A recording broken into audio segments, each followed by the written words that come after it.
ನಮ್ಮಲ್ಲಿ ಯಾರೋ ಒಬ್ರು ಡೈರೆಕ್ಟರ್ ಇದಾರಂತೆ ಸರ್. ಹಾಂ 7 ಗಂಟೆಗೆ ಬರೋ ಆರ್ಟಿಸ್ಟ್ 8 ಗಂಟೆಗೆ ಬಂದ್ಬಿಟ್ರೆ ಅಲ್ಲಿರೋ ಅಸಿಸ್ಟೆಂಟ್ ಡೈರೆಕ್ಟರ್ನ ಹೋಗ್ಬಿಟ್ಟು ಆ ಆರ್ಟಿಸ್ಟ್ ಪಕ್ಕ ನಿಲ್ಲಿಸ್ಬಿಡ್ತಾರಂತೆ. ಅವನಿಗೆ ಉಗಿತಾರಂತೆ. ಮಾನ ಮರ್ಯಾದೆ ಇಲ್ವಾ ನಿಂಗೆ, ಡಾಶ್ ಮಗನೇ, ಆ ಮಗನೇ, ಈ ಮಗನೇ ಅಂತ. ಆ ಆರ್ಟಿಸ್ಟ್ಗೆ ಅವಾಗ ಗೊತ್ತಾಗತ್ತಂದ್ರೆ ಇದು ನನಗೆ ಬೈತಾವ್ರ ಅವನಿಗೆ ಬೈತಾವ್ರ ಅಂತ. ಯಾರು ಸರ್? ನಾನೇ ಸರ್. ನಂಗೆ ಯಾರಾದರೂ ಆ ಥರ ಆಡಿದ್ರೆ ನಂಗೆ ಆಗಲ್ಲ ಸರ್. ನನಗೆ ಒಂದ್ಸಲಿ ಒಂದು ಕೆರೆ ಮೇಲೆ, ಅಲ್ಲಿ ಕೆರೆ ಇತ್ತು ಸರ್. ಕೆರೆ ಒಳಗಡೆ ಮಕ್ಕಳೆಲ್ಲ ಈಜಾಡ್ತಾವ್ರೆ.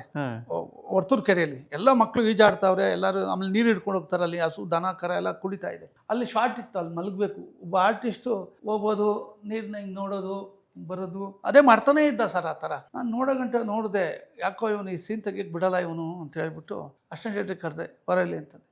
ಮಲ್ಕೊಳ್ಳಿ, ಏನು ಮಾಡ್ತಾಯಿದ್ದೆ ಕಿತ್ತೋದು, ನನ್ನ ಮಕ್ಳು ಹಂಗೆ ಹಿಂಗಿದೆ ಸರಿಯಾಗಿ ಹೋಗುದು, ಬಾಯಿಗೆ ಬಂದಂಗೆ ಬೈದು ರೆಡಿ ಇನ್ನೂ ಅಂತೇಳಿ ಕಿರ್ಚಿ ಮಾಡಿ ಎಲ್ಲ ಮಾಡಿದೆ. ಸರ್ ನಾನು ರೆಡಿ ಸರ್, ನಾನು ಮಲ್ಕೊಳ್ಳ ನಾನು ಅಂತಂದ ಅವನು. ಮತ್ತು ಮಾಡಿ ಅವಾಗಿಂದ ಇನ್ನೇನು ಕತೆ ಕಾಯ್ತಿದ್ಯಾ, ಕಿತ್ತೋದು ನನ್ನ ಮಗನೇ, ನೀರು ಮುಟ್ಟು ನೋಡ್ತೀಯಾ, ಬಿಸಿ ಐತಾ ಇಲ್ವಾ ಅಂತ ಹೇಳ್ಬಿಟ್ಟು ಕೆರೆ ಬಿಸಿ ಮಾಡೋಕ್ಕಾಯ್ತದೇನೋ, ಏನೋ ಗೊತ್ತಿಲ್ಲ ನಿಂಗೆ ದೊಡ್ಡ ರೋಗ ಅಂತ ಹೇಳ್ಬಿಟ್ಟು ಕೆಲವರು ಆ ಥರ ಡ್ರಾಮಾ ಮಾಡ್ತಾರೆ ಸರ್, ಕೆಲವು ಕಲಾವಿದರುಗಳು. ಅವಾಗ ಆ ಥರ ಮಾಡಲೇಬೇಕು ಸರ್. ಇದು ಇಲ್ಲ ಅಂತಂದರೆ ತುಂಬ ಕಷ್ಟ, ಮಾಡಲ್ಲ ಮುಂಡೆವು ಕೆಲವರು.